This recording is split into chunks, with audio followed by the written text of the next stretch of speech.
Olá, boa noite a todos.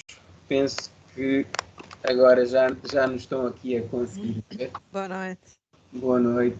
Peço imensa desculpa pelos pequenos problemas, grandes problemas técnicos com que iniciámos esta noite. Efetivamente, o link de acesso, devido a algumas alterações que houve no Teams, acabou por não funcionar e não iria funcionar, aquilo que tinha sido enviado anteriormente, e por isso foi necessário enviar agora à última hora um novo link. Que conseguiram receber e ainda bem, estou feliz por isso. E portanto é isto. Peço desculpa por este no início, mas já temos connosco os correladores desta noite. Aqui em representação da Associação Protetora dos Diabéticos de Portugal, temos o Dr. José Manuel Boavida, o seu presidente, e a Dra. Filipa Cabral, que é a diretora técnica da farmácia da APDP. E hoje temos aqui exatamente para isto, para falar um pouco sobre a Associação Protetora dos Diabéticos de Portugal, a APDP, e também sobre diabetes e sobre o papel do farmacêutico junto das pessoas que vivem com diabetes. Portanto, eu não vos vou tomar mais tempo do que aquilo que já tomei, vou passar aqui a palavra aos nossos convidados desta noite. Relembro-vos que podem ir colocando perguntas se quiserem pelo chat, e depois no fim das apresentações poderemos então fazer aqui uma tertúlia mais aberta. Convidar-vos nessa altura então a ligarem as câmaras e fazerem perguntas aqui aos nossos convidados. Portanto, sem mais demoras, boa noite a todos. Por favor, Dr. José Manuel Boavida. Acho que tem o teu som desligado. O som. Ok. E já está. Boa noite a todos. Em primeiro lugar, agradecer o convite que nos fizeram e mostrar a nossa disponibilidade para trocarmos impressões e para expor um pouco para todos que não sabem ou não conhecem bem a história da associação, um pouco a história da associação. Eu iria fazer uma breve introdução, se estivessem de acordo, mas em qualquer altura interrompam, ponham questões sem qualquer problema, e depois passaria, numa segunda parte, à doutora Filipa Cabral, a possibilidade de expor um pouco como é que a farmácia da associação funciona, como é que se integrou, como é que foi a sua história e como é que chegamos ao que somos hoje. Então, eu vou tentar partilhar aqui a apresentação. Se há bocadinho funcionou bem, espero que agora também vá funcionar. Muito bem.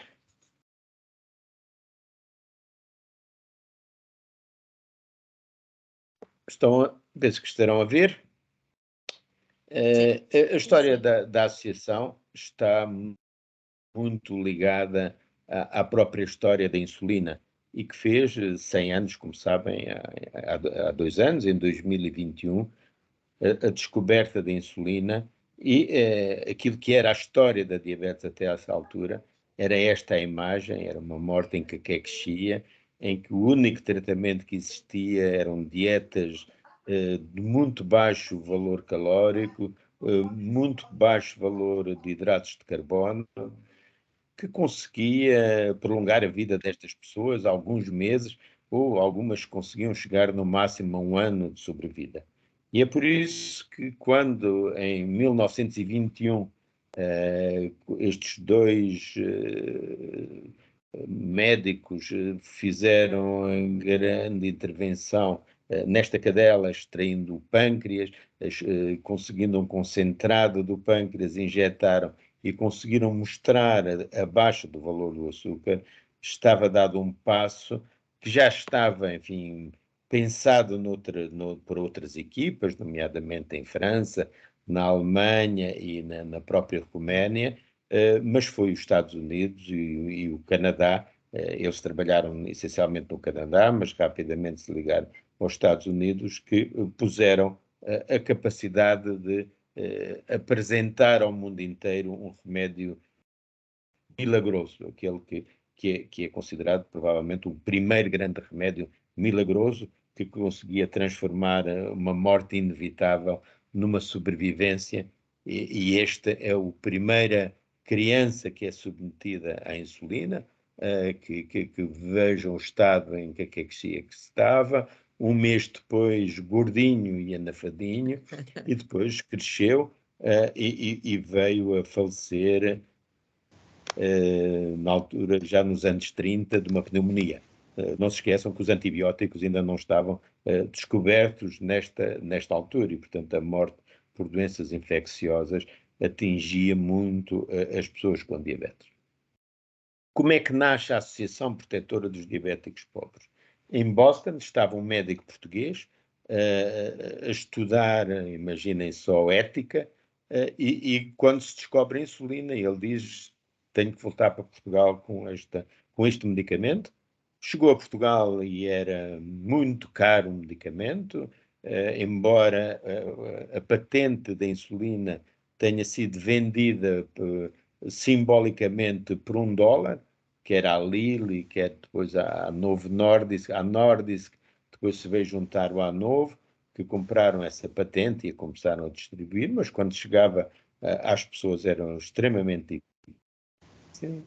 E, portanto, ele, que era um médico com alguma capacidade de iniciativa, juntou alguns diabéticos que tinha do consultório privado e, com um conjunto de protetores, de protetores, criou a Associação Protetora dos Diabéticos Pobres, cuja grande intenção era poder dar insulina aos pobres e, portanto, conseguir que eles sobrevivessem. Este é o símbolo da associação, da altura, que já com uma visão de doença crónica, e portanto a diabetes é no fundo a primeira doença crónica que existe, em que se dá um medicamento que prolonga a vida das pessoas com a doença, sem ela terminar, e aqui mostra bem o balanço entre a medicina e a felicidade que permitia o equilíbrio da diabetes. E o lema era em francês, o francês ainda era uma língua muito potente nesta altura, que era prendre mal en patience, tomar a doença com persistência, hoje provavelmente dir-se-ia com resiliência, mas é essencialmente com o sentido da paciência, da continuidade, de voltar sempre ao princípio. Todos os dias se volta a dar a insulina, se volta a ver a glicémia e estamos sempre a voltar permanentemente ao início.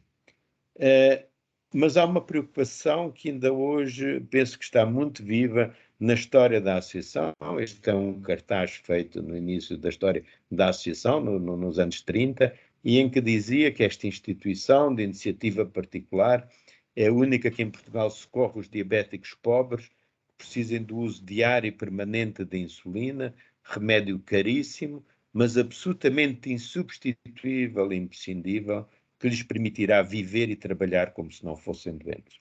Esta preocupação de devolver as pessoas à vida, de devolver as pessoas à sociedade, de fazer com que as pessoas não sejam uns doentes, mas sejam pessoas que vivem e que trabalham, é uma das características principais da associação e reconhecida em todo o mundo como pioneira nesta visão que depois se veio falar tanto sobre o empowerment, sobre a capacitação das pessoas, sobre a medicina centrada ou a farmácia centrada na própria pessoa, era já nesta altura aqui apontado por este cartaz e, portanto, a insulina era fornecida gratuitamente.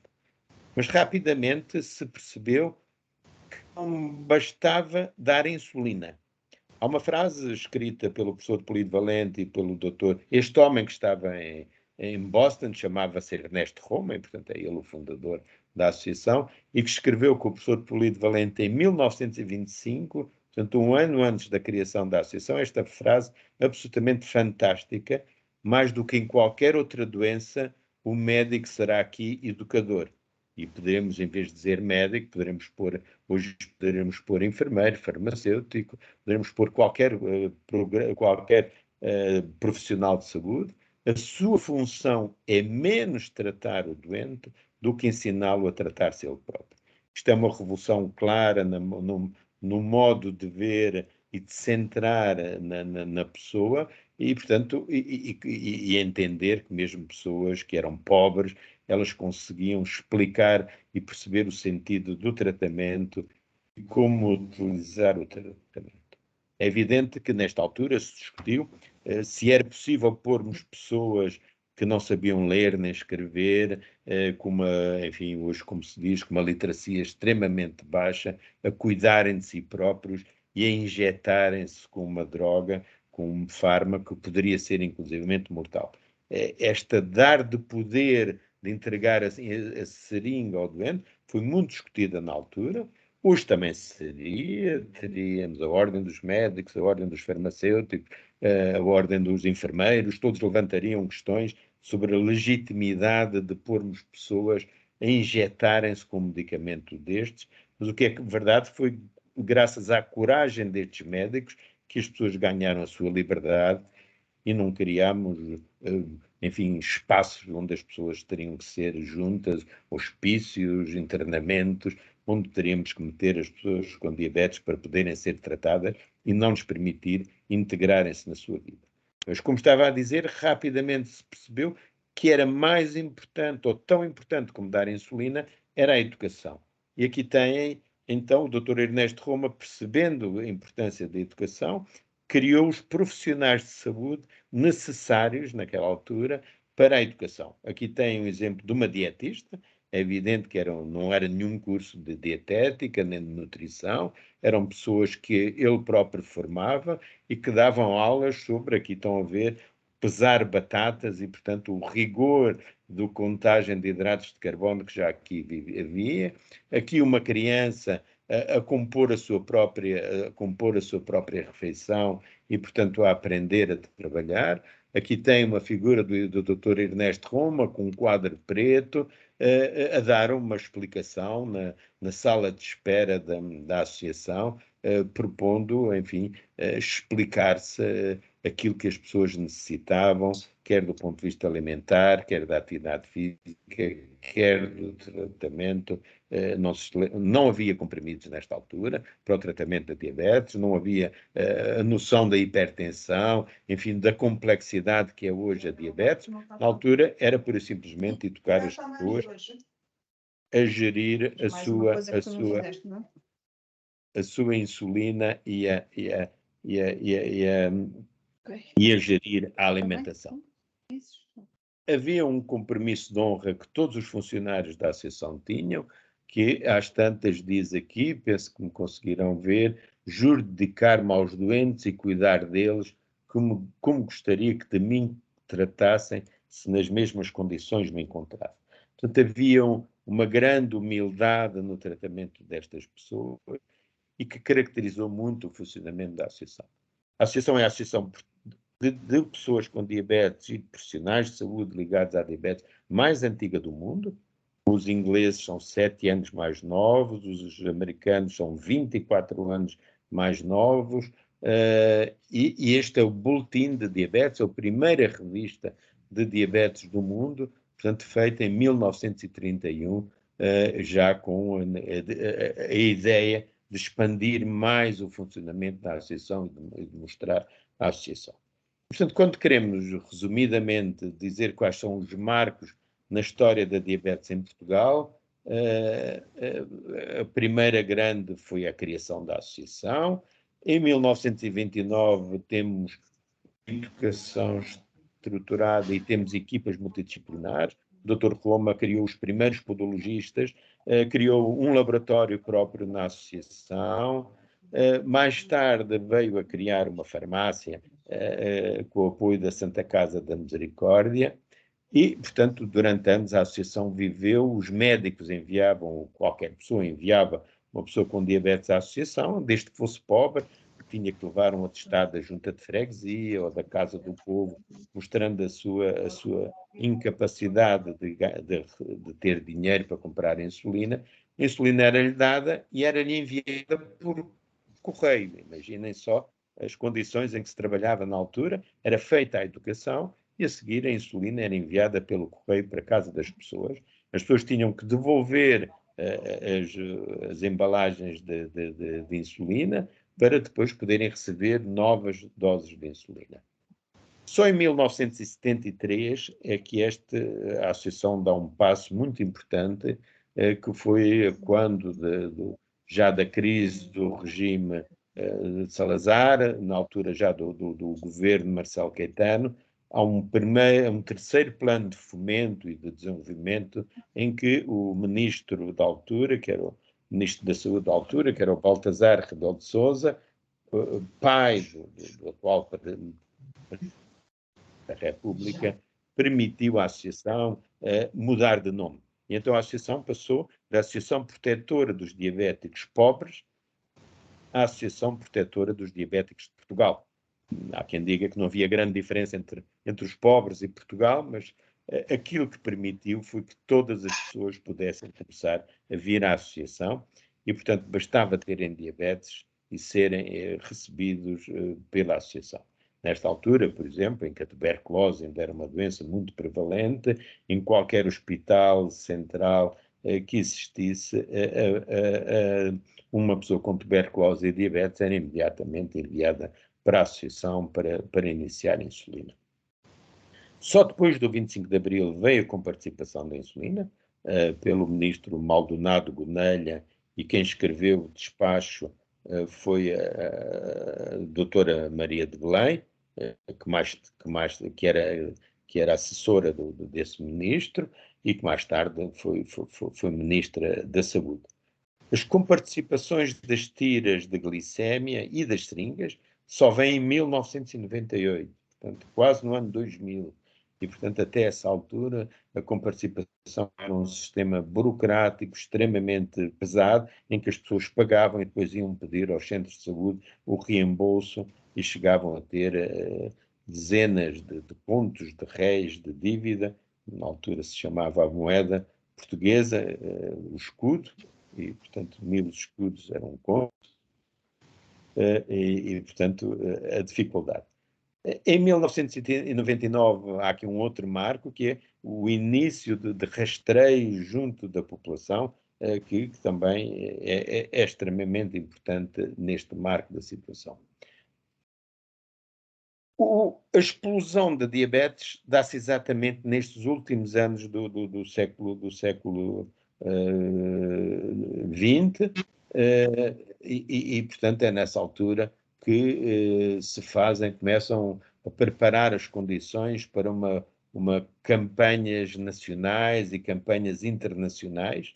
Em 2006 há uma resolução da Assembleia Geral da ONU sobre diabetes, em que foi Portugal que desbloqueou em Nova Iorque a situação para que esta Assembleia Geral se fizesse, e em que foi decretado o dia 14 de novembro como o Dia Mundial da Diabetes.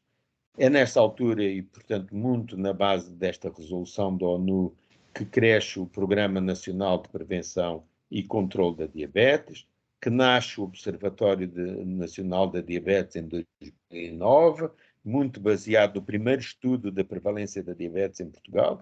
Nessa altura, pouco se sabia quantas pessoas com diabetes existiam em Portugal, falava-se em 2.000, havia quem já chegasse às 6.000, e este estudo veio mostrar que já existia 1 milhão de pessoas com diabetes, dos quais cerca de metade não estava diagnosticado, e foi um estudo que, enfim, abanou a Direção-Geral de Saúde portanto, criou, enfim, uma força enorme junto da diabetologia para conseguir avançar em novos tratamentos, nomeadamente com as bombas de insulina.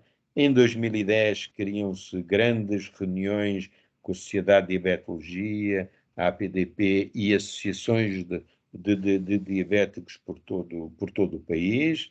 Em 2012 há uma nova resolução europeia sobre a diabetes, muito impulsionada pela deputada Marisa Matias, do Bloco de Esquerda.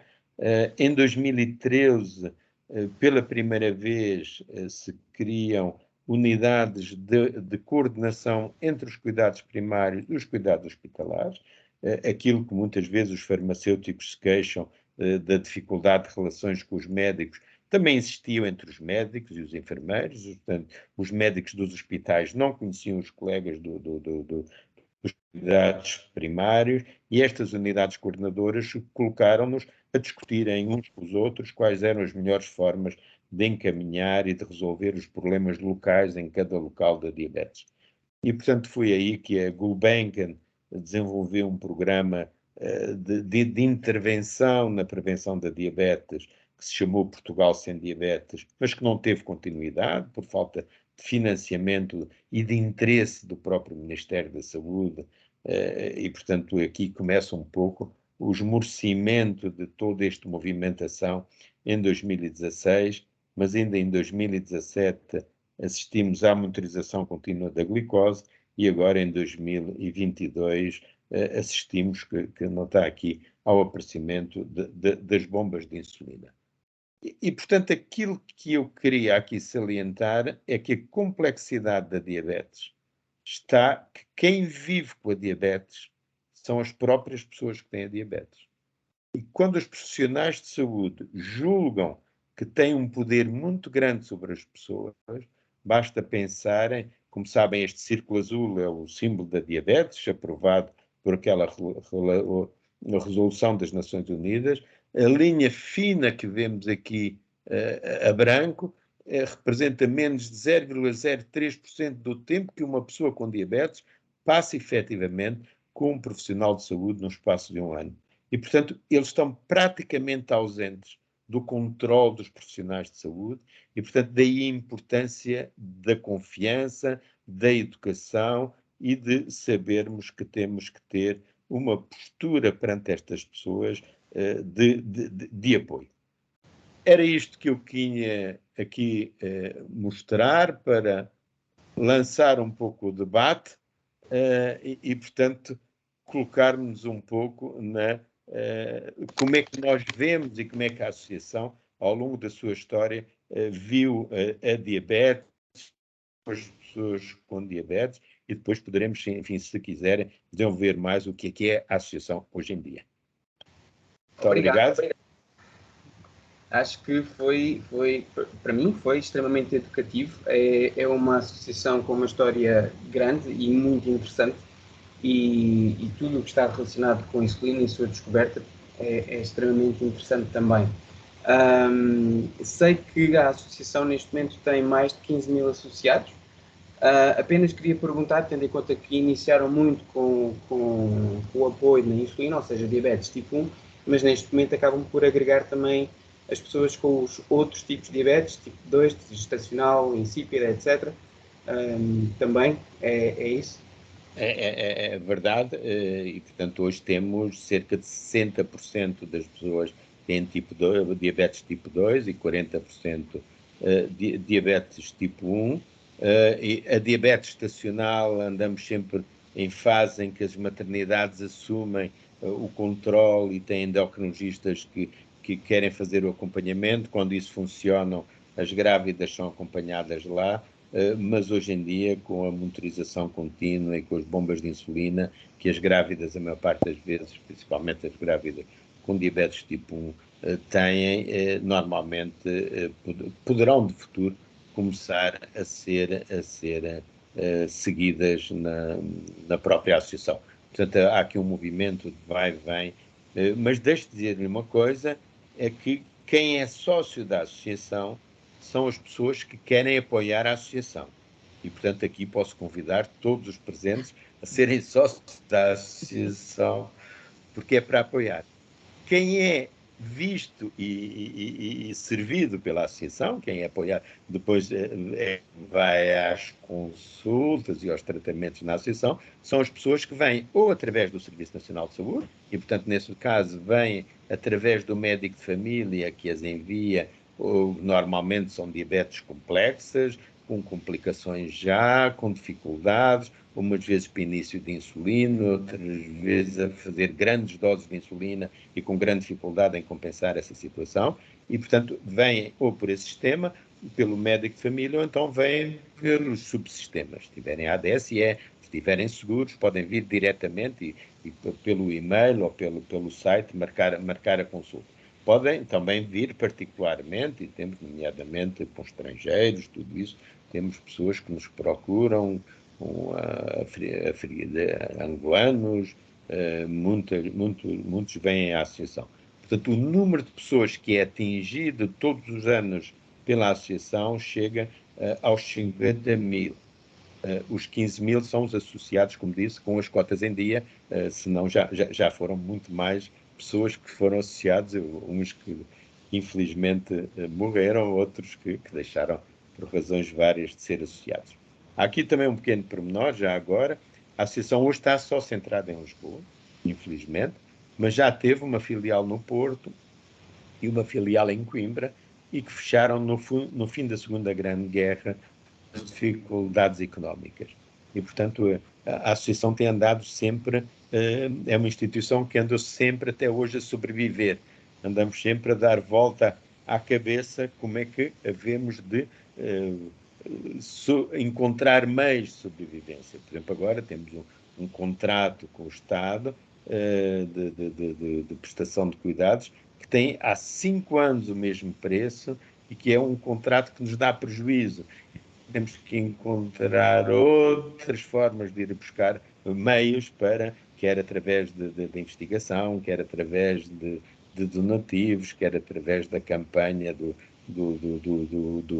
IRS, enfim, quer através dos próprios sócios, e que vamos encontrando meios de sobreviver.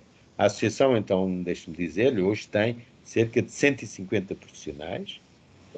Com a evolução da diabetes, como sabem, descobriram-se as complicações da diabetes. Quando elas apareceram pela primeira vez, ninguém percebia o que é que se estava a passar e, portanto, a associação começou por ter uma ginecologista, porque eram muito frequentes as infecções vaginais nas mulheres por má compensação da diabetes, as infecções urinárias.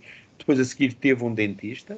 Os dentistas recusavam-se a ver as pessoas com diabetes porque as bocas estavam muito infectadas. Como disse há pouco, a insulina enviada pelo correio, portanto era uma insulina extremamente pouco eficaz, mas permitia sobreviver, mas com uma má compensação.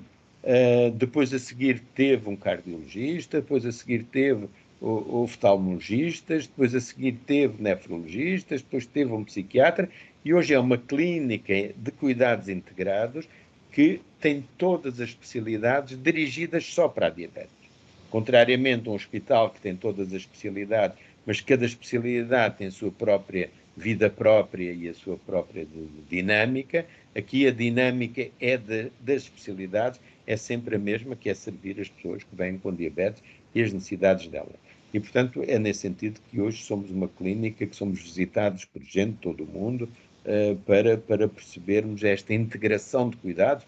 Fala-se muito de integração de cuidados, mas quando se tenta integrar os cuidados é muito difícil.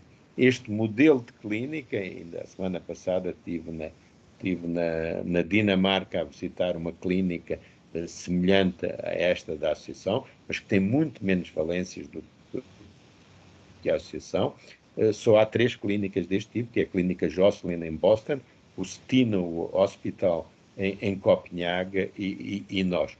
E eu penso que somos aquela que temos mais valências e maior capacidade de existência.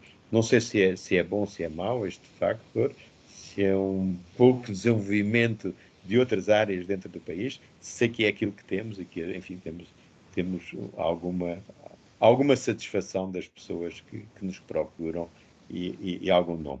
Mas volto a dizer, portanto, as pessoas que vêm à associação não são os sócios. Os sócios são as pessoas que apoiam a associação e que querem dar, enfim, participar na vida associativa, porque a associação tem assembleias gerais, tem eleições de direção, tem, enfim, todos os corpos de gestão normais de uma associação. Ok. Filipe, quer contar a história da farmácia?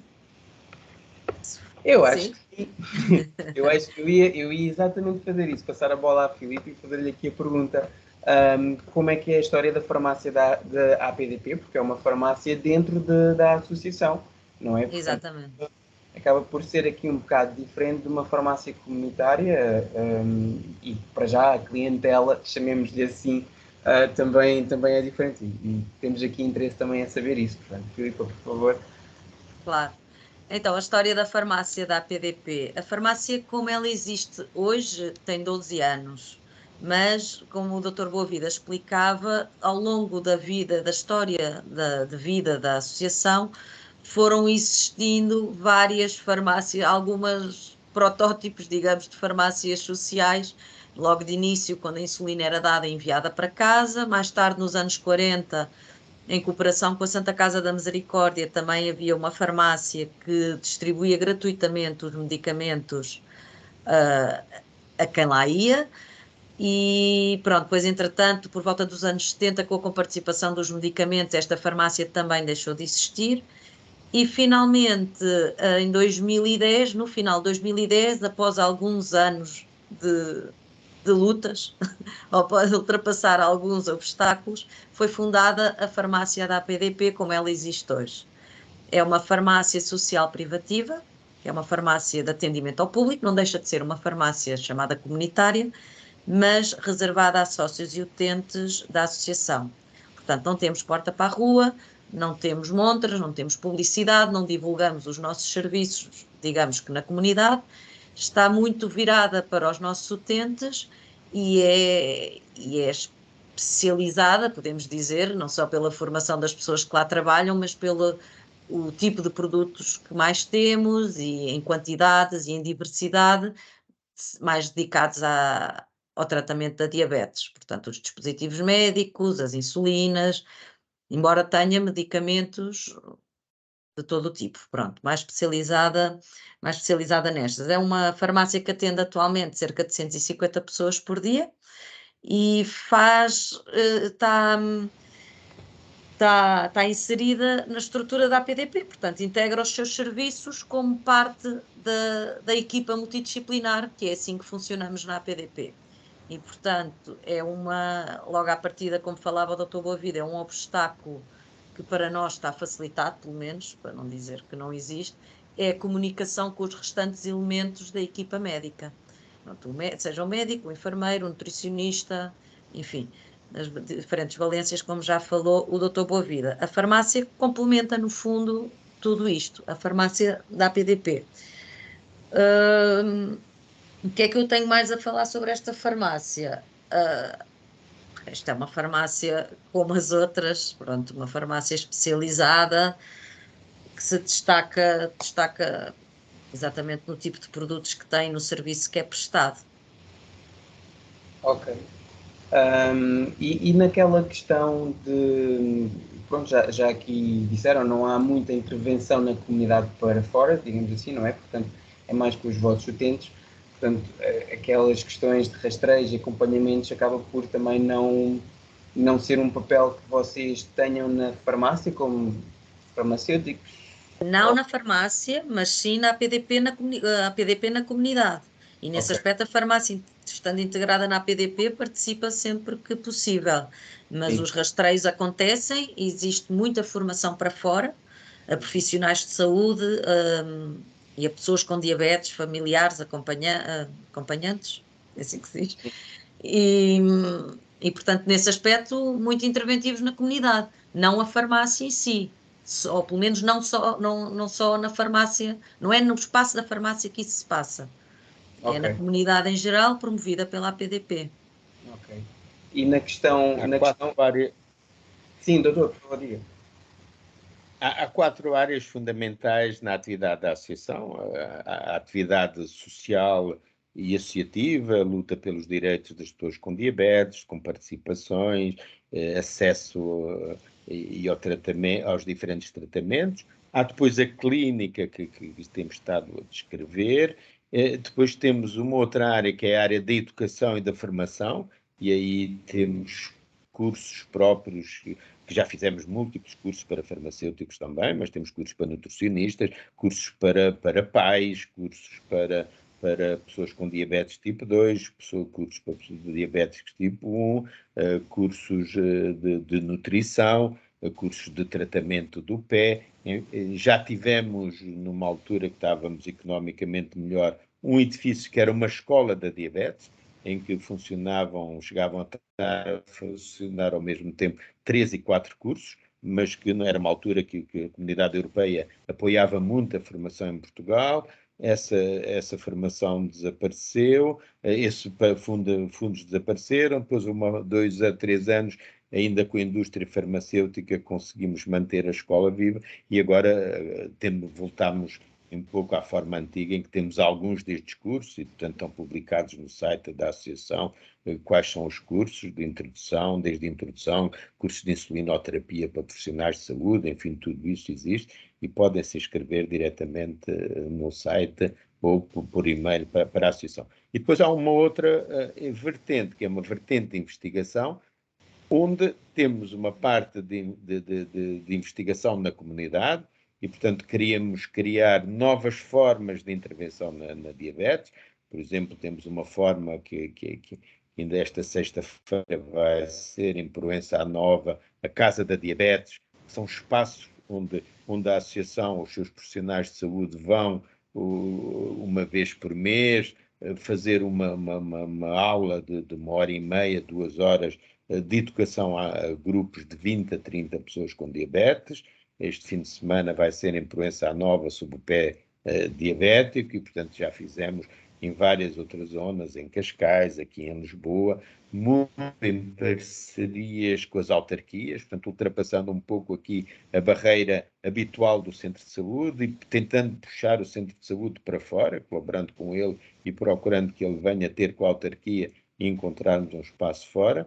E depois, e aqui há também os estudos epidemiológicos, como foi toda aquela participação nos estudos da prevalência da diabetes, nos estudos do observatório, na realização do observatório da diabetes, e investigação científica básica, ligado quer ao IMM, quer à Universidade Nova, quer a várias universidades e institutos, e mesmo investigação, temos ensaios clínicos em que estamos neste momento a ensaiar cerca de 6 novos fármacos, ainda em estudos de fase 3, já tivemos estudos de fase 2. Portanto, a associação vai sempre diversificando as suas atividades, respondendo às necessidades. A grande vantagem da associação em relação aos serviços públicos, por exemplo, é esta agilidade de gestão que mesmo muitas das farmácias comunitárias não têm, porque acabam por ficar limitadas pelo patrão, pela forma como a gestão está feita, e em que os profissionais não têm esta possibilidade de terem mais iniciativas e de avançarem mais. Depois, muitas vezes, vamos a empresas, vamos a escolas, vamos escolas, por exemplo, onde há crianças com diabetes tipo 1, fazer educação, ensinar nas cantinas como é que é onde ter os cuidados a ter com a alimentação, com a pesagem. Vamos às escolas secundárias falando muito aos professores como é que hoje se pode falar com os jovens sobre uma alimentação equilibrada e uma alimentação adaptada, e como é que hoje se pode falar com os jovens sem ser uma linguagem moralista sobre a alimentação saudável, o portar-se bem, o viver com cuidado, enfim, ser muito mais dinâmico nesta aproximação às pessoas que tentamos fazer. E vamos às empresas aí, fazendo rastreios, empresas como os CTTs, como a EDP, como já fizemos, portanto, de anos seguidos, rastreios, que somos convidados. Alguns departamentos do Estado também nos convidam, mas esses depois nunca têm dinheiro para pagar e, portanto, às vezes preferimos as autarquias, que são mais fiáveis nestas atuações do que os ministérios, que querem sempre... Porque há uma noção que a associação, sendo a associação dos pobres, viverá do ar, não é? Não precisa de dinheiro porque estará protegida por qualquer outra entidade que desconhecida por nós, enfim, que temos que pagar os salários ao fim do mês e continuar, portanto, a preparar um futuro, enfim, da associação. Ok. Então acho que já deu para entender aqui que a associação tem uma atividade extremamente ampla. Essa questão de dar a formação, portanto, também faz parte da educação às pessoas, que é um dos pontos fulcrais da associação, mesmo desde quando foi fundada, não é? A educação para os diabéticos e para as pessoas, os cuidadores, as pessoas que vivem com. Mas aqui para os profissionais, esses cursos vocês têm no vosso site, eles estão disponíveis, mas são todos online, tem alguns que fazem presenciais, tempos a tempos. Como é que têm funcionado? Neste momento são mais híbridos, portanto online e presencial, mas por exemplo o curso do PE de diabética é essencialmente presencial, o curso de insulinoterapia é essencialmente presencial, ou seja, quando há técnicas tem que ser presenciais.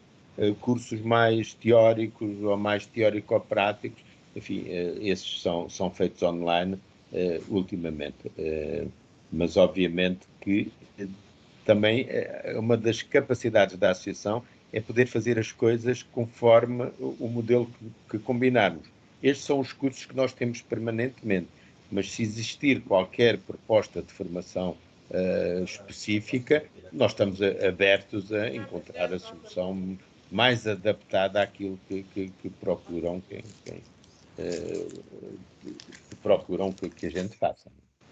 Ok, parece muito interessante. O acesso, como disseram, é só uma coisa, não fazemos, por exemplo, o curso sobre insulinoterapia, não fazemos seleção de dizer que não pode ser um farmacêutico, ou não pode ser um enfermeiro, ou não pode ser um médico de família, ou não pode ser um médico hospitalar, enfim, fazemos o curso conjunto a todas as profissões de saúde que estejam interessadas nessas áreas. Portanto, temos aqui sempre somos muito ecléticos nesta abordagem profissional, e falamos muito de profissionais de saúde, embora todos saibamos depois que existem especificidades em cada uma das nossas profissões. Sim, mas é muito importante também essa abertura, tendo em conta que todos nós acabamos por trabalhar com esse tipo de medicamentos, e por isso, quanto mais informação tivermos, melhor serviço estaremos sempre a prestar aos nossos utentes. Temos aqui um comentário do Gonçalo Alegre, que diz que teve a possibilidade de fazer um curso na APDP para farmacêuticos online, que recomenda, portanto já temos aqui um feedback da vossa parte. Não fomos nós que convidámos, não é? Não pediram. Ainda bem, então. Ok, então e aqui uma pergunta um pouco mais em concreto, tendo em conta que também estamos aqui hoje a falar mais com farmacêuticos, mas também temos aqui outras pessoas presentes, mesmo outros profissionais de saúde e pessoas que vivem com diabetes que se inscreveram para esta sessão. Qual é o papel que vocês veem do farmacêutico na gestão e acompanhamento da pessoa com diabetes, nomeadamente o farmacêutico mais a exercer em comunidade? Temos aqui o exemplo da doutora Filipa, que acaba por ser uma privilegiada, porque tem aqui o contato direto com os profissionais, médicos e enfermeiros que acompanham os pessoas, mas cá fora isso é mais difícil. Como é que vocês acabam por ver de que forma é que nós podemos colaborar mais com estas pessoas e eventualmente com os médicos que os acompanham também? Sim, de facto sou uma privilegiada e já estou há 12 anos na associação, já estou um bocadinho longe. Trabalhei em farmácia comunitária antes de aqui estar, numa farmácia de rua, e sei que tinha muitas dificuldades com tudo o que dizia respeito à diabetes, sobretudo porque foi nessa altura que começou a aparecer muita coisa nova, máquinas novas, já para não falar agora das monitorizações e dos antidiabéticos que são injetáveis, e portanto as dificuldades devem estar a ser cada vez maiores, penso eu. Acho que o papel do farmacêutico, eu estive a pensar um bocadinho sobre isto. Em primeiro lugar, eu acho que o papel do farmacêutico, sendo o profissional do medicamento, no fundo, é rever a medicação. Não sei se este é o termo certo, mas o que eu quero dizer é explicar o que é, como toma, porque como o doutor Boavida mostrou naquele círculo, na doença crónica em geral, na diabetes em concreto, o doente tem que ser o seu próprio médico, não é? O doente tem que ser cada vez mais capacitado para fazer a autogestão da doença com que vive. É preciso esclarecer as dúvidas, é preciso conhecer os seus medos e as dificuldades, e acho que isso ao balcão de uma farmácia é muito fácil de se fazer. A proximidade é muito grande, o tempo disponível também, eu sei que cada vez está mais difícil também o atendimento no balcão da farmácia, mas acredito que ainda assim, se calhar seja mais fácil a pessoa ter mais tempo, ou pelo menos ir mais vezes e sem marcação, do que vai ao médico, não é? Ou ao enfermeiro onde faz o ensino. é preciso incentivar que as pessoas façam a monitorização dos valores e que saibam tomar as atitudes corretas perante os resultados que obtêm. Eu acho que é preciso encaminhar, e também é um papel do farmacêutico, caso seja necessário, para fazer ajustes terapêuticos ou caso surja alguma complicação que seja nova ou que não tenha sido identificada ainda em consulta com o médico. E pronto, e acima de tudo acho que é promover saúde, mais do que falar em doença é promover saúde, o exercício físico, a alimentação saudável, os cuidados com os pés, acho que a farmácia é um local privilegiado para fazer este tipo de promoção na comunidade. Acho que é esse o nosso papel, não sei se me esqueci de alguma coisa, há de haver outros itens importantes, estes foi assim os que eu identifiquei. Sim, eu concordo em absoluto. A questão às vezes acaba por ser um pouco a dificuldade de realizar esse acompanhamento por muitas das coisas que a Filipa também já acabou por referir. Seja o tempo, seja efetivamente, e agora falando mais em concreto, às vezes o acesso à medicação que as pessoas precisam e que nós não os conseguimos arranjar. Verdade. Atualmente enfrentamos tempos um pouco complicados. Ainda há pouco no jornal da noite, agora ao jantar, referiam que uma em cada 10 pessoas, pelo menos, ou não conseguiram arranjar 10% dos medicamentos que tinham sido prescritos, não apanhei muito bem o termo, porque também vi de relance. E houve um estudo também sobre os que não compravam por falta de dinheiro também. Também vi hoje uma notícia sobre isso. Isso também é uma questão grave. Sim, sem dúvida, sem dúvida. Mas quanto a essas questões, infelizmente não está muito nas nossas mãos, não é? Nem a gestão dos estoques dos laboratórios e dos armazenistas, nem a capacidade financeira dos utentes. Portanto, temos que tentar fazer com aquilo que temos, com os ovos que temos, as omeletes que pudermos. Mas acho que é essencial a formação também, porque eu sinto que tenho tido também mais o privilégio que é acesso à formação por estar na associação e formação e congressos e reuniões clínicas, mas desde que eu saí da faculdade até agora, eu acho que foi quando apareceram quase todos estes medicamentos que hoje em dia mais se utilizam, tirando a velhinha metformina, não é? Por isso, eu acho que também temos que investir na nossa formação. Também pode ser uma dificuldade, também identifico como uma dificuldade. Eu tenho aqui uma pergunta sobre os jovens, efetivamente. Aqui a colega Joana está a perguntar se vocês na APDP têm tido dificuldades no abastecimento, nomeadamente nos injetáveis atualmente utilizados. Sim, infelizmente a dificuldade é transversal e é mesmo mundial. Isto está-se a passar em todos os países e nós lutamos com as mesmas dificuldades. Ok.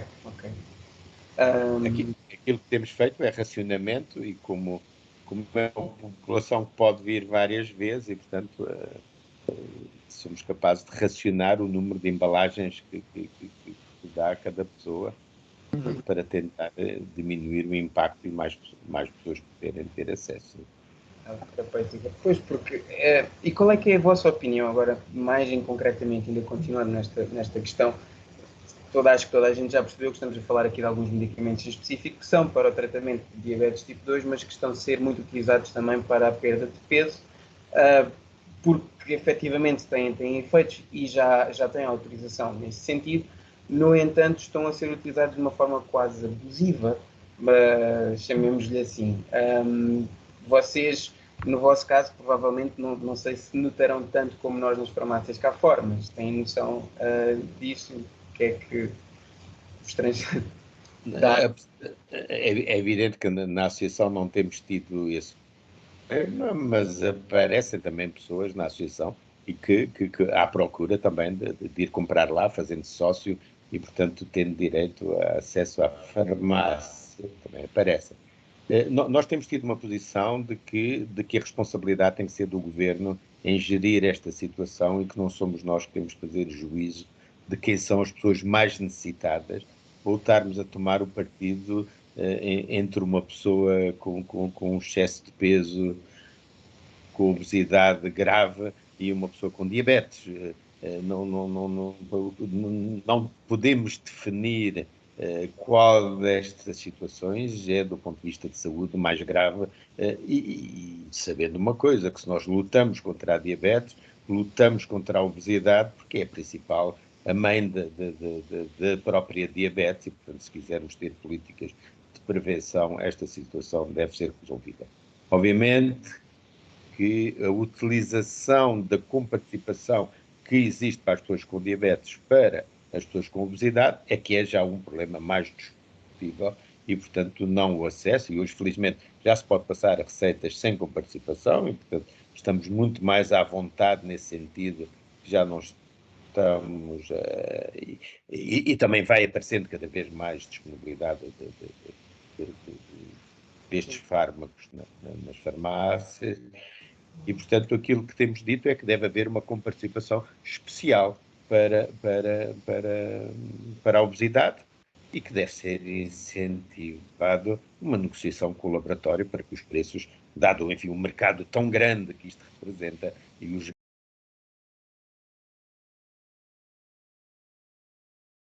Acho que houve aqui um problema e o som foi desativado para toda a gente, não sei bem porquê, mas Já ativei. eu também, mas houve aqui um momento de não consegui ouvir o final da resposta do Dr. José Boavida, ele continua com o som desligado também, tento lá ligar novamente, doutor, peço desculpa. Alguém me desliga. Sim, mas, ok. É sempre estou a falar demais, né? Eu acho que não, mas pronto. Acho que deu para percebermos então aqui a ideia. Esta posição da... A ideia clara é que lutamos junto do Infarmed para que haja uma comparticipação especial para a obesidade e que não queremos de maneira nenhuma, porque neste momento o problema é mais grave, porque a comparticipação para as pessoas com diabetes é só naquelas que têm o índice de massa corporal superior a 35. Ora, inclusivamente, isto só, embora estando escrito lá num documento do Infarmed, só foi dado publicidade agora quando houve dificuldade de acesso à medicação. E, portanto, havia muitas pessoas com diabetes, com excesso de peso, que estavam a tomar e, de repente, parece que deixariam de tomar. Já discutimos com a doutora Graça de Freitas que é pouco ético, é nada ético esta posição de estar a dar um medicamento e retirar o acesso a este medicamento, como havia bons resultados com esse fármaco e não podemos obrigar as pessoas a pagar aquilo que é o dinheiro que custa este medicamento sem qualquer tipo de comparticipação. Portanto, penso que é um tema que ainda vai ser discutido, que é um bocado anedótico estar a dizer que são as senhoras que vão para a praia e que vão que estão a utilizar, porque é evidente que a grande maioria das pessoas que estão a utilizar o medicamento são as pessoas com diabetes e portanto, enfim, e andarmos a fazer juízes de valor sobre a imagem, a autoimagem, a autoestima, enfim, falamos de saúde mental, falamos de tantas coisas, depois quando chegamos a estes casos destruímos tudo aquilo que são os modelos bonitos do nosso pensamento e de apoio às pessoas em geral e obviamente não queremos armar-nos aqui em defensores das pessoas com diabetes contra quem quer que seja.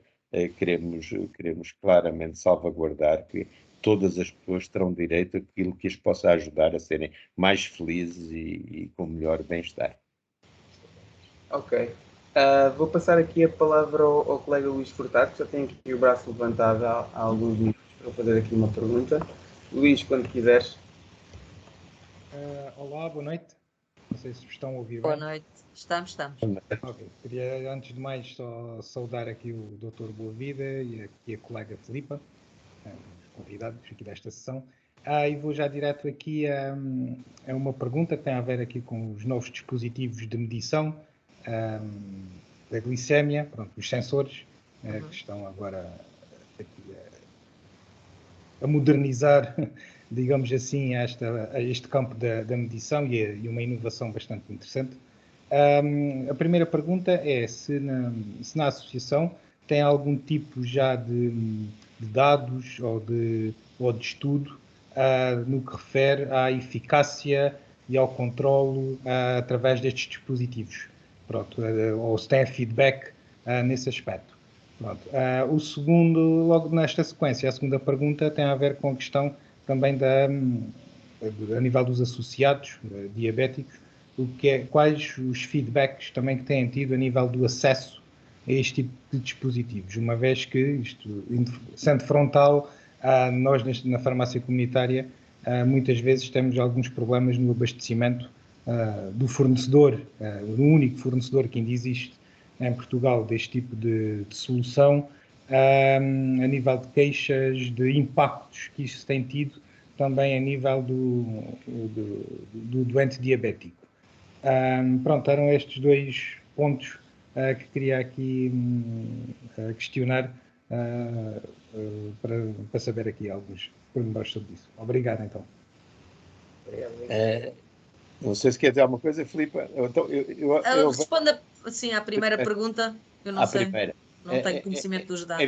É evidente que a primeira indicação foi a diabetes tipo 1 e, portanto, o ajuste da dose de insulina foi absolutamente revolucionário.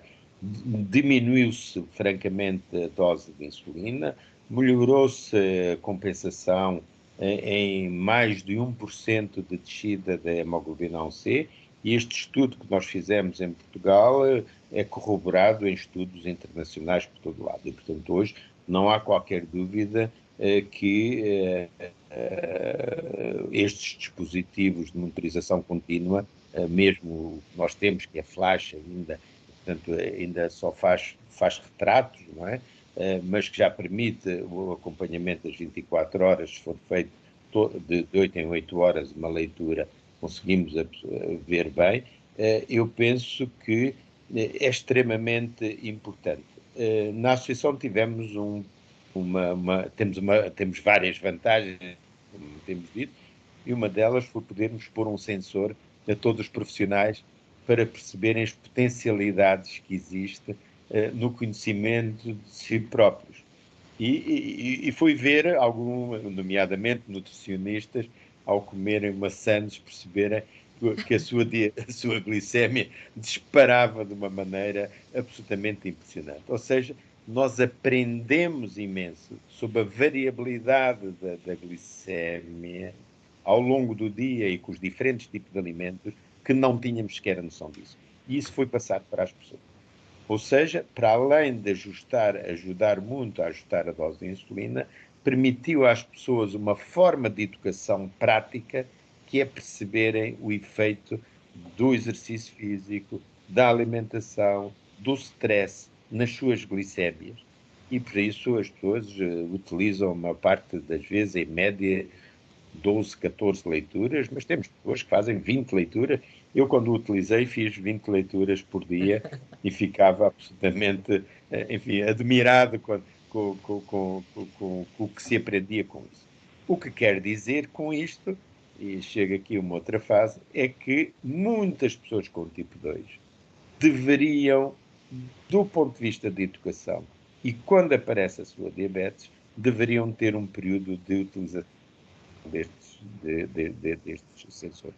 Não quer dizer que eles necessitem deles depois, a maior parte deles não necessitam, seria um gasto de dinheiro e uma fonte de ansiedade, mas quando tentamos explicar a influência dos alimentos, a influência das várias situações e tentar fazer-lhes compreender que têm produção de açúcar pelo seu próprio organismo e que em situações de stress o fígado começa a produzir açúcar e que as pessoas não percebem como é que pode aumentar o açúcar se não comeram nada, e perceberem todas estas explicações, têm uma facilidade muito maior. Portanto, eu tenho defendido que as pessoas com diabetes tipo 2, quando, enfim, se tiverem interesse, obviamente, e se tiverem essa capacidade, quando é feito o diagnóstico, deveriam utilizar 1 ou 2 sensores, 15 dias, um mês, para poderem discutir com os seus profissionais de saúde esta mesma variabilidade. E, portanto, os sensores não substituem para já completamente as tiras de glicémia, porque depois as pessoas não precisam, quando estão bem compensados, de andarem tão em cima da sua diabetes como os sensores levam, e, portanto, podemos voltar aos sistemas de tiras, mas obviamente que caminharemos cada vez mais para formas, seja de relógios, seja que seja, enfim, já houve tentativas de leitura nos óculos, nas lágrimas, enfim, há muita investigação e, portanto, a monitorização contínua vai ser o futuro da diabetes, e ainda bem, porque claramente muito daquilo que se passava nas glicémias das pessoas e que se via na hemoglobina A1C, estas glicémias em jejum não têm nada a ver com este valor da hemoglobina A1C, onde é que estão as glicémias elevadas. Agora podemos saber claramente onde é que estão, podemos encontrá-las, podemos encontrar novos marcadores, tempo no alvo, por exemplo, hoje é uma das coisas muito mais utilizadas do que a própria hemoglobina A1C, e portanto há aqui toda uma experimentação que ainda está em curso e um conhecimento que ainda está longe de estar finalizado. Eu ia só acrescentar que note também da minha parte um aumento também da adesão à terapêutica, nomeadamente nas insulinas. As pessoas têm menos medo, sabem melhor o que se está a passar, conseguem vigiar mais ao momento a sua glicemia e, portanto, fazem com mais frequência a insulina, com menos medo. Em relação à outra pergunta, tinha a ver com a disponibilidade, penso eu, não era? A segunda parte da pergunta. A percepção que eu tenho é que já não está tão mal como esteve de início. E surgiu, entretanto, alguma concorrência, não tem ainda muita expressão, mas o laboratório Menarini também já tem um sensor de monitorização. Como é que nós podemos dar resposta a isto? É como podemos dar resposta ou não aos injetáveis que têm estado em falta. É tentar gerir da melhor forma, tentar que a pessoa faça a melhor utilização possível quando o tem e não podemos fazer muito mais. Não sei se respondi a tudo. Eu acho que o Luís ainda tem ali o braço para colocar mais qualquer coisa. Sim, assim, já agora, desculpa, cá há pouco e depois, entretanto, sabia que eram 3 e depois agora de uma forma aqui mais prática e relacionado com esta questão dos sensores, uma vez que muitas vezes eles são parametrizados, digamos, a aplicação para o envio, para o médico assistente, diabetologia, etc. E bem sabemos que lá está a resposta e a análise em tempo real depois não é a ideal que deveria ser por parte do médico, como é lógico. Qual o papel, ou como é que veriam o papel do farmacêutico neste campo como intermediário para ter acesso a essa informação, ou como receptor, ou como profissional de saúde que pudesse, de alguma forma, analisar esses dados para depois, sim, um reporte mais efetivo ao médico assistente, ou seja, sermos a primeira linha de análise e de controle do doente, como já fazemos muitas vezes com a pressão arterial, não é?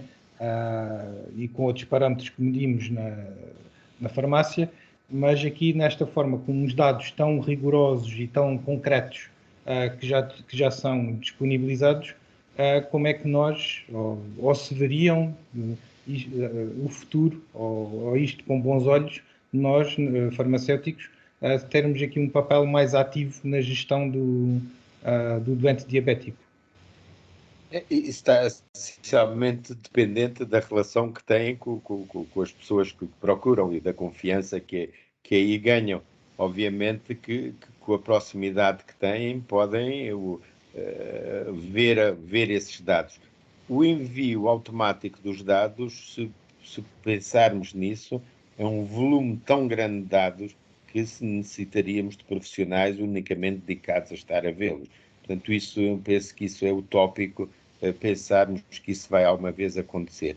Agora, quando há um encontro do profissional ou quando há uma intercorrência, por exemplo, está a fazer corticoterapia e, portanto, os valores vão subir da glicemia e é preciso acompanhar ali aquela evolução, aí faz sentido enviar dados por aquele período, o período de início de insulina eventualmente também pode fazer. Todo este contacto, tal e qual como hoje, eu penso que ele nunca será completamente fixo. Quem é que intervém aqui, quem é que intervém acolá? Dependerá da pessoa, da relação que tem, do acesso que tem aos cuidados e da empatia que cria com os diferentes profissionais. Sabem bem, enfim, a dependência, apesar de termos uma farmácia, garanto que há muitas pessoas que dizem que não largam a sua farmácia local e, portanto, nem todas as pessoas não temos nenhuma forma de agarrar as pessoas ou de obrigar as pessoas a utilizar a farmácia portanto, elas têm uma ligação afetiva muito grande à sua farmácia local e isso é absolutamente respeitado e como é óbvio pela nossa postura global. Estamos para oferecer um serviço e não para coartar as pessoas daquilo que mais pretendem. Agora, do ponto de vista, só mais uma coisa, vão aparecer novos sensores. A Dexcom finalmente parece que quer entrar em Portugal. A Dexcom não quis aceitar o preço do Libre e por isso não entrou agora, mas vai ter uma fórmula, um Dexcom 1, que é um modelo mais simples e que quer entrar em Portugal. Eu penso que esses poderão ser aqueles que poderão fazer mais concorrência à Abbott, embora principalmente com as bombas de insulina, porque o Dexcom está mais ligado e está mais avançado com as bombas de insulina, mas vamos ver, este mundo está em grande evolução do ponto de vista tecnológico e como têm visto estas coisas, o Ozempic é um bom exemplo disto. Foi num ano, foi esta explosão em que a Novo chega a segundo laboratório mundial, o que é uma coisa inimaginável, com um laboratório tão limitado como era a Novo Nordisk, dedicado essencialmente às insulinas, de repente se tornasse este potente mundial dentro da indústria farmacêutica. E isto, enfim, nós temos de estar atentos e permanentemente aptos a adaptar-nos a estas mudanças, tendo sempre presente algumas das regras, enfim, que temos estado aqui a falar. Eu penso que aprenderem a utilizar os leitores, os sistemas, é útil. Saber utilizar os indicadores que eles têm é útil. Saberem pôr e colocar os sensores é útil. Portanto, há aqui várias coisas que são úteis mas eu ia acrescentar. Há aqui só uma questão. Mas é preciso ter mão. Um dos grandes problemas das farmácias de comunitárias é muitas vezes não terem mão nestas áreas e, portanto, terem alguma retração em avançarem mais. Diga, Filipe, desculpa. Ia acrescentar isso mesmo, ia dizer que era um bocadinho, mal comparando, mas um bocadinho quando antes nas farmácias olhávamos para os livros de registro da glicémia, não é? Agora temos novas ferramentas, temos que ter, mais importante, como disse há pouco, temos que ter formação para saber olhar para elas, para saber encaminhar quando é para encaminhar, para saber ajudar a tomar decisões. Eu hoje falava até de manhã com o Dr. Boavida e falávamos esta questão do passar da comunicação de dados dos utentes entre os diversos profissionais. O centro vai ser o utente, não é? Falávamos sobre isso hoje. O utente tem a informação da medicação que faz hoje em dia na aplicação do SNS 24 e mostra ao profissional em quem confia. Vai tirar dúvidas. No fundo, o poder está nas mãos do utente. O mesmo se passa com os seus relatórios ou gráficos do Libre, do sensor, não é?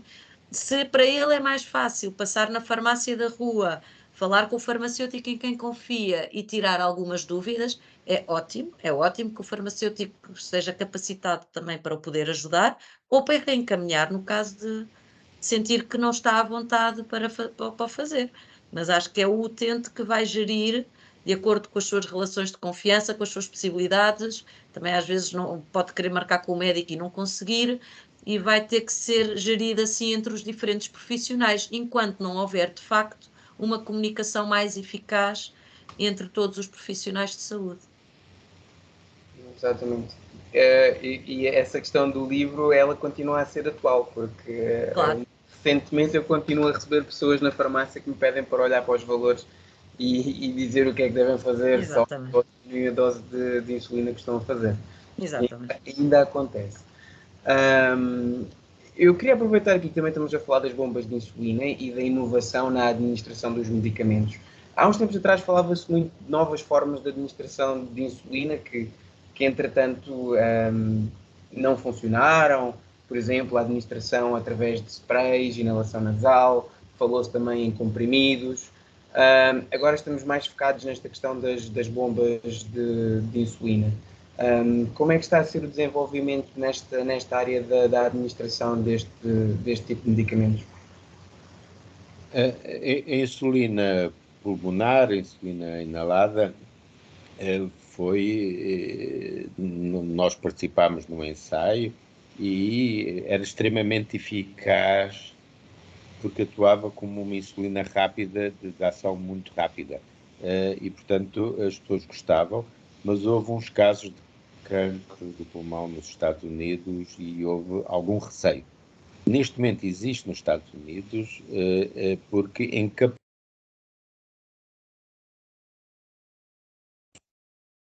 Eu não sei o que é que aconteceu aqui, mas ficámos novamente sem som. Foi. Não sei Já o que é está. que acontece. Já está. Portanto, hoje está encapsulada a insulina e, portanto, a insulina já não se liberta no pulmão, as cápsulas passam para o sangue e abrem-se no sangue. Mas nunca foi uma forma em que os profissionais de saúde confiassem muito. Os profissionais de saúde são normalmente conservadores nestas coisas, só optam por novas formas quando sentem confiança e quando já experimentam e veem bons resultados. E, portanto, acabou por não ser, mesmo aquela que existe neste momento nos Estados Unidos, não é sucesso nenhum e, portanto, não tem sido. As pessoas, apesar de tudo, preferem a agulha. Não sei se tiveram já a experiência de pessoas que gostam muito mais da seringa porque veem entrar a insulina, têm a certeza que a insulina entrou e, portanto, enfim, com o tempo isso vai passando, mas durante muitos anos houve muita gente que não largava as seringas. Mas, portanto, as outras formas, a insulina oral tem sido sempre muito difícil de conseguir que a dose seja acertada e, portanto, que a absorção da insulina seja feita de uma forma regular e, portanto, é por isso que a história da insulina oral não tem tido qualquer possibilidade. A história das bombas de insulina é realmente a última grande revolução porque aliadas ao sensor e com o algoritmo de leitura e de adaptação da dose de insulina ao valor da glicémia, estas máquinas praticamente libertam as pessoas de tudo aquilo que eram os grandes cuidados, em que a única coisa que é necessário dizer é que vai comer e as novas bombas, as antigas, era preciso contar os hidratos de carbono e dizer qual era a quantidade de hidratos de carbono. Agora, por exemplo, a bomba da Tandem já tem 3 níveis de refeição, uma refeição leve, uma refeição média e uma refeição pesada, e portanto já se diz, olha, eu vou comer uma refeição assim, e a própria máquina vai calculando a dose de insulina. E há uma coisa absolutamente fantástica, não sei se têm ideia de que o maior medo das pessoas com diabetes são as hipoglicémias. Estas bombas acabam com as hipoglicémias.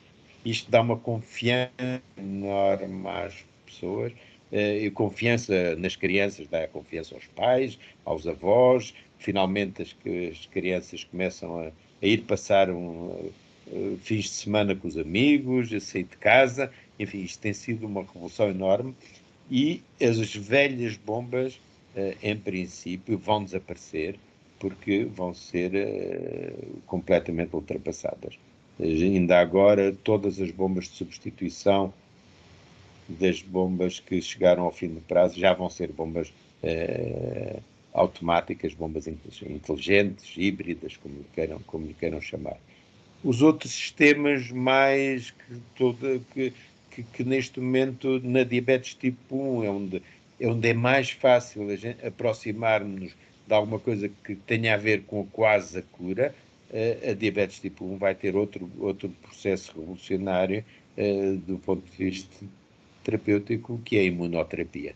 E por isso a associação vai começar agora em maio a começar a fazer o screening das pessoas em risco de desenvolver diabetes tipo 1, para podermos identificar as primeiras fases do desenvolvimento da diabetes tipo 1, que é aquelas que podem entrar em ensaios clínicos de imunoterapia e, portanto, já há neste momento uma droga que já está bastante avançada nos Estados Unidos e em Inglaterra, e, portanto, isso também vai criar, e aí vamos dar cabo das bombas, vamos dar cabo da insulina, porque vamos passar a fazer provavelmente um tratamento imunológico por mês, ou de 3 em 3 meses, ou eventualmente muito menos que isso. Toda a investigação que tem havido na área oncológica ligada à imunologia tem aberto portas extremamente importantes, e mesmo que se viram na vacina do Covid e portanto, o que vai ver agora na vacina da malária. Portanto, nós estamos claramente num mundo absolutamente fantástico de evolução, contrariamente a outras facetas do mundo que não são absolutamente nada fantásticas. Apesar de tudo, ainda há alguma esperança, que as coisas corram bem. Mas isso parece-me, essa última novidade, para mim é novidade, parece-me absolutamente fantástico, tendo em conta que a diabetes tipo 1 acaba muitas vezes por se desenvolver pela destruição das células beta-langerans pelo nosso sistema imunitário. O problemático é conseguir detectar as pessoas a tempo de ainda salvar algumas das células beta-langerans. Portanto, Isso é possível. Isso é possível hoje, através da determinação dos anticorpos. Hoje sabe-se que existe um período silencioso de aparecimento de anticorpos, que é fase 1 da pré-diabetes tipo 1. Depois há uma fase 2 que já existem alterações da glicémia, não só há anticorpos positivos, como a própria glicémia já começa a não estar compensada, e depois há a terceira fase 3, que é o desenvolvimento da diabetes tipo 1 propriamente dita. E, portanto, a importância vai ser o diagnóstico das duas. Qual é a estratégia que na Europa se querem que se siga? É ir às escolas, apanhar as crianças nas escolas e fazer a toda a população. Não será essa fase em que estamos ainda, mas vamos começar por fazer aos familiares, aos irmãos, porque é a população que tem maior risco de desenvolver. Vamos dosear 3 anticorpos anticélula beta, e com esta determinação, 2 anticorpos leva a seguir a fazer uma prova de tolerância oral à glicose, e vamos assim classificar as pessoas e tentar incluir-nos em estudos internacionais com estes fármacos. Isso, enfim, é mais um aspecto isso é muito interessante. E isso já está a de ser evolução. isso já está a ser implementado na prática clínica hoje em dia? Nos Estados Unidos, sim. Aqui não. Em Inglaterra há vários centros, nomeadamente Oxford e Cambridge, são sempre os mesmos, também estão, e está a haver um estudo europeu com múltiplos países que está a querer ainda, está na fase de financiamento, de encontrar financiamento para poder desenvolver esta resposta. Ok, isso é muito interessante. A diabetes tipo 1 é mais simples deste ponto de vista do que a diabetes tipo 2. Sim. A diabetes tipo 2 é uma diabetes muito mais complexa, com fenómenos desde a insulinoresistência, a diminuição da secreção de insulina, e, portanto, são muito mais variáveis. Hoje tenta-se subclassificar a diabetes tipo 2 em diabetes tipo 2 do magro, diabetes tipo 2 que leva rapidamente a complicações, diabetes tipo 2 que não evolui com complicações, e, portanto, hoje tenta-se fazer isso, mas isto está a ser extremamente difícil ainda.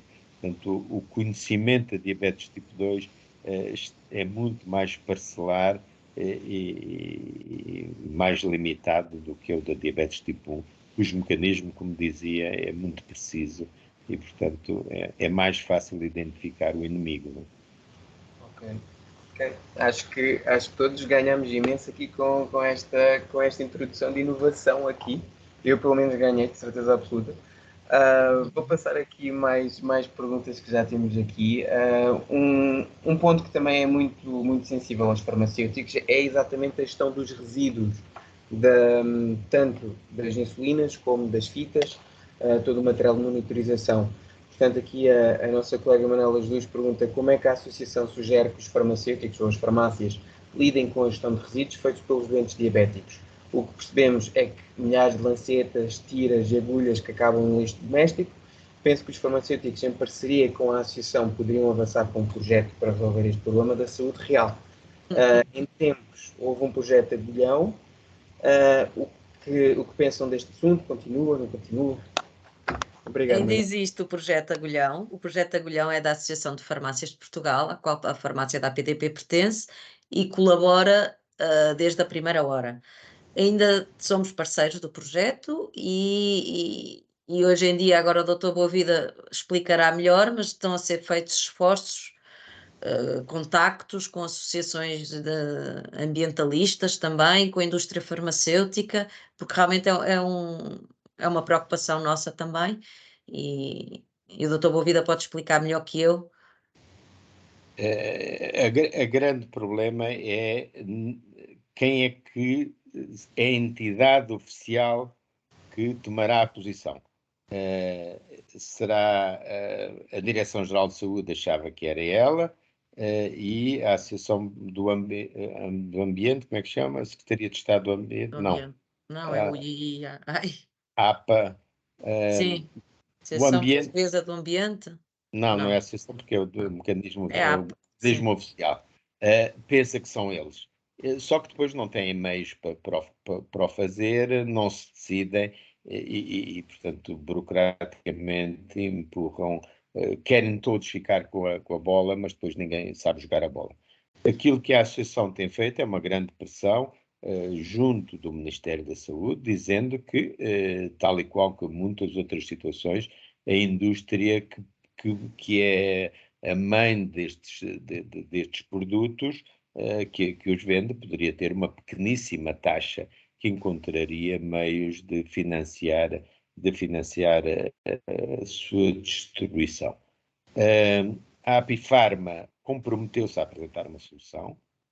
Reunimos com as empresas de remoção dos resíduos, também para os pressionar. A Associação Zero também está nesta campanha para o fazer, mas o que é verdade é que não avançamos muito. Aquilo que temos estado a pensar para já, até por nossa própria conta, é começar a ter dispositivos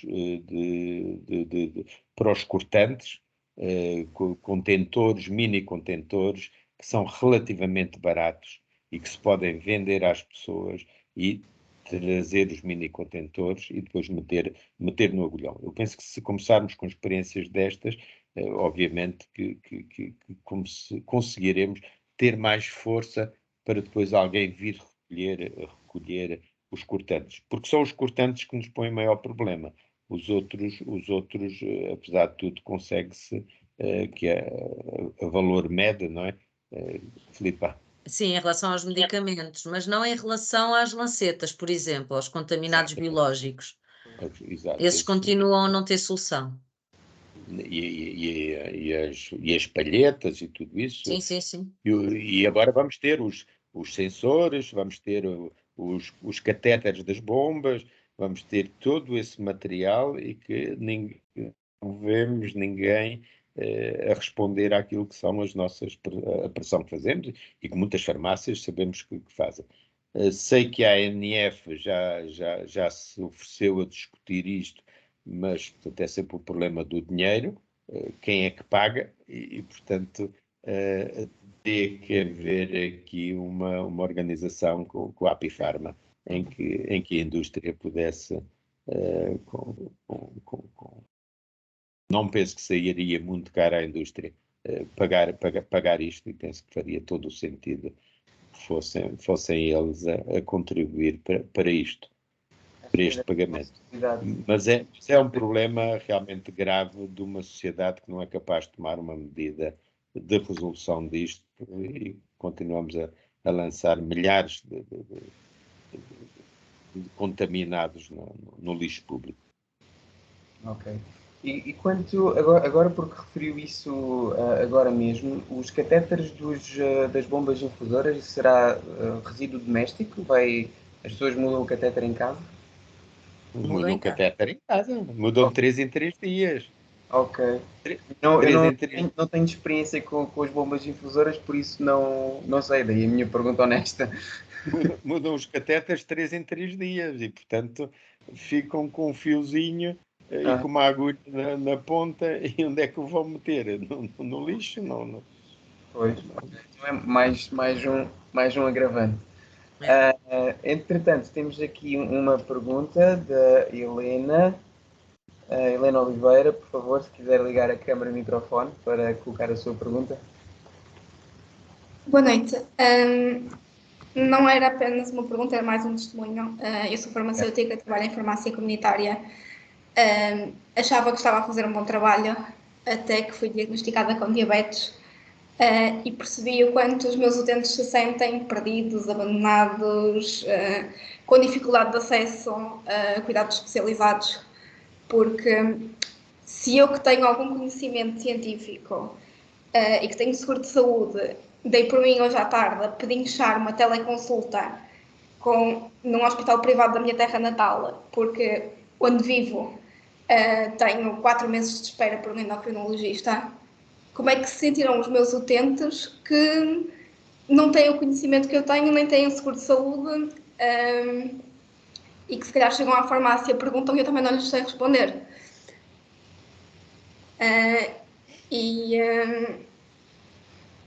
Pronto.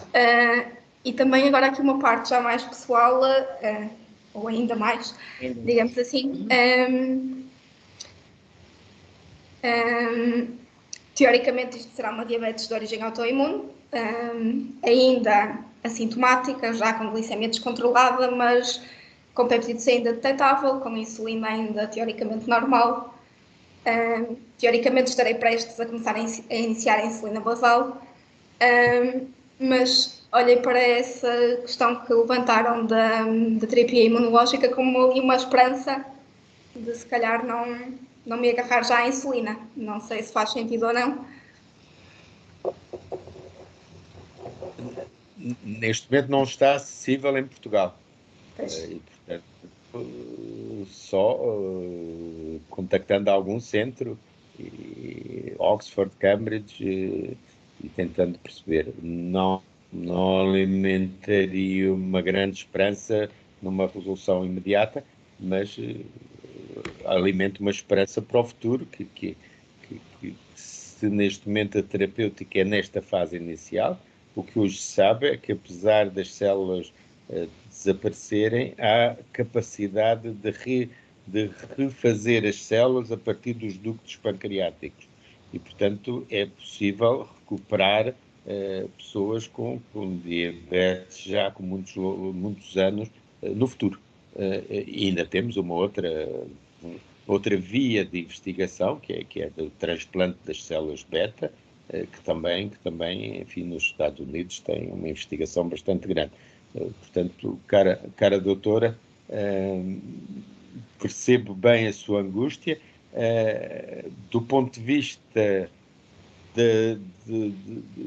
da organização e da associação das pessoas com diabetes, a interajuda é muito importante. O apoio entre pares é muito importante e, portanto, aquilo que falou, e, portanto, não estarem sozinhos, e aqui as farmácias também podem eventualmente estabelecer encontros de pessoas com diabetes, enfim, aí já dependerá muito das valências que querem criar e que querem fazer. É isso que a Associação muitas vezes tenta fazer com estas casas da diabetes, é proporcionar grupos e ajuda entre pares, que o apoio que prestam uns aos outros é muito grande. Portanto, é capaz de aconselhar a aproximar-se de alguma associação, mesmo que seja sem serviços clínicos. São pessoas que acabam por transmitir uma solidariedade enorme e um reforço muito grande para ganhar as forças necessárias para viver com uma doença, com uma diabetes. Obrigada. Obrigado, nós, Helena, pela partilha. Foi muito importante também ter aqui este feedback mais pessoal. E isto que o Dr. José Manuel Boavida também dizia, existem várias associações de diabéticos espalhados pelo nosso país, existe inclusivamente uma federação mais na zona centro. É isto, pode dar apoio e ajudar as pessoas, principalmente nestas fases mais iniciais de incerteza. Acho que é muito bom e acho que seria, como ele disse, e eu reforço, seria muito bom de contactar com eles. Sei que eles vão ter umas jornadas agora no princípio de maio na zona da Covilhã. Portanto, se alguém for daí e estiver interessado no tema, provavelmente também será interessante participarem. Aqui, voltando outra vez aqui à questão dos resíduos novamente, aqui a Carla Pedro faz a pergunta: farmácias que não pertencem à APF podem solicitar o avião? Eu acho que é uma questão que é melhor ser colocada à associação, à AFP, FP. mas eu penso que já eles estão a tentar fazer não é um outsourcing, não sei como chamar, mas a divulgar por outras farmácias que não pertençam à associação, sim. Mas o ideal era que isto fosse mesmo, como diz o Dr. Boavida, mais abrangente, que envolvesse a ordem, que envolvesse os ministérios do ambiente, da saúde, a indústria, tem mesmo que ser uma coisa mais abrangente. Mas eu sugeria que contactasse a AFP com essa questão. Há cerca de 3 semanas fui recebido pelo presidente da Ordem dos Farmacêuticos e estivemos a abordar esta questão. Penso que a Ordem está alertada para isso e, portanto... Disposta a colaborar também, não é? E disposta a colaborar, claramente. Sim, eu penso que é um assunto que está muito na ordem do dia. Nós dentro da nossa classe, já o discutimos há muito tempo e também procuramos sempre uma solução, porque é uma problemática diária. As pessoas não sabem onde levar, levam ao centro de saúde, dizem que é nas farmácias. As farmácias não têm como receber estes resíduos, porque os resíduos que têm são os próprios e pagam por eles, portanto acaba sempre por ser aqui uma questão de dinheiro. Isto alguém vai ter de pagar pela recolha disto. E sim, Mas há esperemos. de ser um caminho semelhante ao que fez. Eu não acompanhei de início como se calhar acompanhei este projeto, mas que o Valor Med há de ter passado por dificuldades semelhantes, não é? Penso Sim, eu. Há de, poderá ser. há de ser um caminho que tem que ser traçado. Se bem que com as políticas de responsabilidade ambiental e tudo mais, isto sem dúvida nenhuma é a minha opinião e penso que vocês a partilharam também pelo que já falámos aqui, a indústria é que terá de acabar por assumir isto e eventualmente é um processo até chegarmos a essa conclusão. Esperemos. Acho que sim. Já estamos a ficar um bocado adiantados aqui nas horas. Eu aproveitava para perguntar aqui se mais alguém tem alguma pergunta a fazer antes de finalizarmos. Acabámos por atrasar aqui um pouco a nossa sessão exatamente pelos problemas técnicos que tivemos no princípio, pelos quais, mais uma vez, pedimos desculpa aqui da PFPC, mas acabámos por conseguir resolvê-los. Tivemos aqui o nosso webinar. Ele está a ser gravado, como sabem.